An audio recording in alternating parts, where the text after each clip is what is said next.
வணக்கம் சண்டமா வியூவர்ஸ், நான் உங்கள் கபிலன். நம்ம டெய்லியும் கரண்ட் அஃபேர்ஸ் பார்த்துட்டு இருக்கோம். இன்னைக்கு என்ன கரண்ட் அஃபேர்ஸ் இன்னைக்கு உண்டான டெய்லி கரண்ட் அஃபேர்ஸ்ல பார்த்தோம்னா ஜூலை 19ஆம் தேதிக்கு உண்டான கரண்ட் அஃபேர்ஸ் பார்ப்போம். ஓகேவா? கரண்ட் அஃபேர்ஸ் எந்த அளவுக்கு இம்பார்ட்டன்ட் சொல்லிட்டு இப்போ இருக்கிற எக்ஸாம்ஸ் எல்லாத்துலையுமே நீங்கள் நோட்டீஸ் பண்ணியிருப்பீங்க. ஸ்கீம்ஸு நம்ம கரண்ட் அஃபேர்ஸில் என்ன ஸ்பெஷாலிட்டினா national, Tamil Nadu news, international, award, அதுமாரி டெய்லியும் டேஸ் இருந்தால் டேஸு, இண்டெக்ஸு, இந்த மாதிரி தனித்தனியாக செப்பரேட் பண்ணி கொடுக்குறோம்.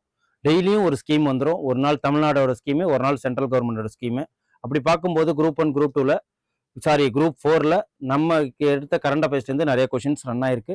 At the same time current affairs is the very most important for the every Indian citizen. எதனால அப்படின்னா நாட்டில் என்னென்ன நடக்குது எக்ஸாம் பாயிண்ட் ஆஃப் வியூவில் தான் நம்ம கொடுக்குறோம். இருந்தாலும் அது தெரிஞ்சுக்கிறதுல நல்லது. ஏன்னா கவர்மெண்ட் ஓரியன்டாக தானே நம்ம கரண்ட் அஃபேர்ஸ் கொடுக்குறோம்.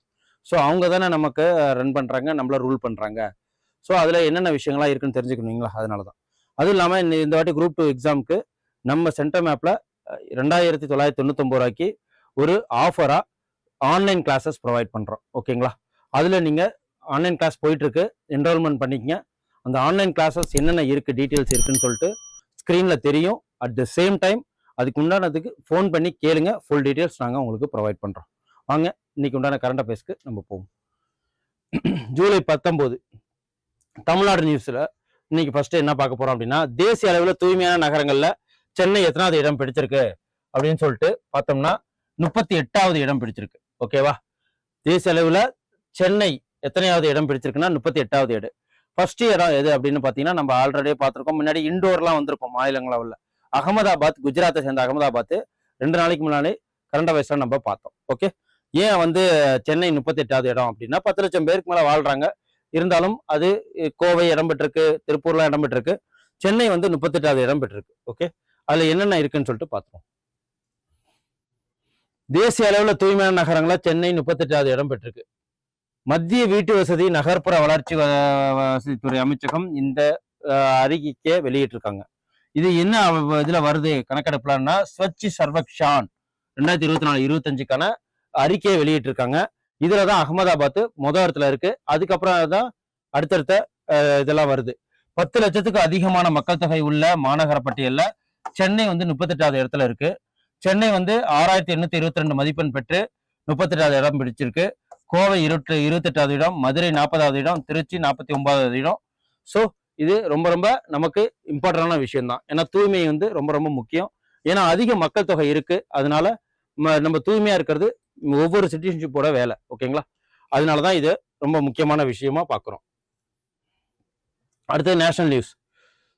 சவுதாம்ப்டன் பல்கலைக்கழகத்தின் இந்திய வளாகம் எங்க இருக்குன்னா, இந்த சவுதாம்ப்டன் யூனிவர்சிட்டி அப்படிங்கிறது எங்கன்னா இங்கிலாந்துல இருக்கு. அவங்க என்ன பண்றாங்க, இங்க ஒரு கேம்பஸ் ஓபன் பண்றாங்க. எங்கன்னா ஹரியானால ஓபன் பண்றாங்க. ஹரியானாங்கிறது எங்க இருக்கு அப்படின்னு பாத்தீங்கன்னா, ஹரியானா மாநிலம் நியர்பை பஞ்சாப்ல இருக்கு. பஞ்சாப், ஹரியானா இங்க எல்லாமே ஒரே ஸ்டேட்ல இருந்து பிரிக்கப்பட்டது தான். பஞ்சாப்ல இருந்து பிரிக்கப்பட்டது தான் ஹரியானாவும். ஓகேங்களா? அதுல இருந்து சண்டிகரும் பிரிக்கப்பட்டிருக்கு. ஸோ ஹரியானால பத்தி தெரிஞ்சுக்கணும். இந்த சவுதாம்ப்டன் பல்கலைக்கழகம் இங்கிலாந்துல இருக்கு. அவங்க ஹரியானால குருகிராம்ங்கிற இடத்துல அவங்களோட கேம்பஸை ஓபன் பண்றாங்க. இதுக்கு முன்னாடி என்னென்னலாம் ஓபன் பண்ணியிருக்காங்க அப்படின்னா, ஐஐடி மெட்ராஸ் ஓபன் பண்ணியிருக்காங்க. எங்க அப்படின்னா ஆஸ்திரேலியால இருக்கு. ஆஸ்திரேலியா பல்கலைக்கழகம் இங்க ஓபன் பண்ணியிருக்காங்க இந்தியால. ஸோ இந்த இதுல என்னன்னா எக்கனாமிக் பாலிசி, அதாவது எஜுகேஷன் பாலிசி மூலயமா நம்ம இந்த விஷயத்த நம்மளோட கேம்பஸ் ஐஐடியா இருக்கட்டும், என்ஐடியா இருக்கட்டும், இங்க இருக்கிற தலை சிறந்த பல்கலைக்கழகங்கள் ஃபாரின்ல போய் ஓபன் பண்றதுக்கும், ஃபாரின்ல இருக்கிற தலை சிறந்த பல்கலைக்கழகங்கள் இந்தியாவில் ஓபன் பண்றதுக்கும் இந்த எஜுகேஷன் ஸ்கீம்ஸ்ல நம்ம கொண்டு வந்திருக்கோம். அது மூலயமா ஐஐடி கராக்பூர் ஓபன் பண்ணியிருக்காங்க. அதே மாதிரி ஜப்பான்ல இருக்கு நம்மளோட ஐஐடி பல்கலைக்கழகம். சவுத் ஆப்பிரிக்கால இருக்கு. அதே மாதிரி இங்கிலாந்துலயும் ஓபன் பண்ணியிருக்காங்க. அதுவும் இல்லாம இங்க இலங்கையில, ஆஸ்திரேலியா எல்லாம் இருக்கு. அதே சூழ்நிலையில தான் இந்த இது சவுதாம்ப்டன் பல்கலைக்கழகம் இங்கிலாந்துல ஓபன் பண்ணியிருக்காங்க, கேம்பஸ் ஓபன் பண்ணியிருக்காங்க. ஸோ ஹரியானாவோட முதல்வர் யாருன்னா, முதல்வர் நயாப் சிங் சைனிங்கிறவர். இவரு பிஜேபி கவர்மெண்ட் சேர்ந்தவர். ஹரியானா கவர்னர் யாருன்னா ஆஷிம் குமார் கோஷ். இதுவும் தெரிஞ்சுக்குங்க. ஓகேங்களா? அதுவும் இல்லாம ஹரியானால என்ன லாங்குவேஜ் இதா பண்றாங்க அப்படின்னு சொல்லிட்டு பாத்தீங்கன்னா ஹிந்தின்னு நினைப்போம். ஓகேங்களா? ஆனா அங்க இங்கிலீஷ் தான் அபிஷியல் லாங்குவேஜா இருக்கு. ஸோ இதையும் நோட்டீஸ் பண்ணி வச்சுக்கோங்க. ஓகே, குப்பை சேகரிப்பவர்களுக்கான உதவி என்ன அப்படின்னு பார்த்துப்போம். எதனால அப்படின்னா இந்த வாட்டி நமக்கு கொஷின்ஸ்ல எப்படி எப்படிலாம் கேட்டிருக்காங்க அப்படின்னு பாத்தீங்கன்னா இந்த அவசர எண் வந்து என்னென்ன இது கரப்ஷனுக்கு ஏதோ ஒரு ஆக்சிடென்ட் நடந்தா இல்ல போலீஸ்க்கு கால் பண்ணோம் ஃபயர் சர்வீஸ் கால் பண்ணோம் அப்படின்னு சொல்லிட்டு அந்த கொஷின்ஸ் கேட்டிருக்காங்க. ஸோ அதை பேஸ் பண்ணி தான் இந்த கொஷின்ஸ் கேட்டிருக்கு. குப்பை சேகரிப்பவர்களுக்கான உதவி எண் என்ன அப்படின்னு சொல்லிட்டு இந்த எண் ஓகேங்களா 73 சி ஆன்சர் 14473 ஓகேவா இதான் எண்ணு. இது எப்படி ஞாபகம் வச்சுக்கலாம் அப்படின்னு சொல்லிட்டு பாத்தீங்கன்னா 144 எல்லாருக்குமே தெரியுதுதான் 73 ஓகே. ஜூலை 16 1473 குப்பை இது கொண்டாடுறாங்க. எஜுகேஷனோட ஹெல்ப்லைனு 14417, கோஸ்டல் செக்யூரிட்டி ஹெல்ப்லைனு 193, சைபர் கிரைம் ஹெல்ப்லைனு 1930 ஓகேவா. அப்புறம் 125 யூனிட் வரை இலவச மின்சாரம் அறிவித்த மாநிலம் எது அப்படின்னு பாத்தீங்கன்னா டிஃபால்ட்டா நேற்று நியூஸ் பார்த்திருப்பீங்க, பீகார் தான். எதனால அப்படின்னா அவங்களாலதான் இந்த வாட்டி ஆட்சியே ரன் ஆகுது இந்தியால, மோடி ஆட்சி. ஸோ அவங்களுக்கு நிறைய பீகார் மாநிலத்துக்கு நிறைய நல்லது பண்ணிட்டு இருக்காங்க. தமிழ்நாட்டில் எத்தனை யூனிட்னா 100 யூனிட் தராங்க ஓகேங்களா. இப்போதைக்கு நம்ம இது மின்சாரத்துறை அமைச்சர்லாம் யாருன்னு தெரியும். சாதி அடிப்படையிலான மக்கள் தொகை கணக்கெடுப்பு எங்க நடந்தது அப்படின்னா பீகார்ல தான் நடந்தது. At the same time Bihar மாநிலத்தோட மாநில விலங்கு எது அப்படின்னா இந்தியன் பைசன். பீகார்லயும் அதே தான், கோவாவிலையும் அதே தான். பீகார் மாநிலத்துல மாநில பறவை எது அப்படின்னா சிட்டுக்குருவி. அதுவும் பீகார்லயும் சேமு, டெல்லியிலயும் சேமு. இந்த ஒரு டிஃபரன்ஸ் இது பண்ணிக்கங்க. இப்ப பீகாரை ரன் பண்ற முதல்வர் யாரு அப்படின்னா நிதிஷ்குமார். அது மட்டும் சேம் இல்லாம பீகார்ல வந்து சார் ஆஃப் கோசி வேற ரன் ஆகுது. ஸோ இந்த சின்ன சின்ன ஃபேக்ட்ஸோட நம்ம கரண்ட் அஃபேர்ஸை கொண்டு போனா எக்ஸாம் பாயிண்ட் ஆஃப் வியூல நமக்கு யூஸ்ஃபுல்லா இருக்கும். International news. யுனெஸ்கோ உலக பாரம்பரிய பட்டியலில் எத்தனை புதிய தலங்கள் சேகரிக்கப்பட்டுள்ளது அப்படின்னு சொல்லிட்டு பாத்தீங்கன்னா 26 புதிய தலங்கள் ஓகேங்களா.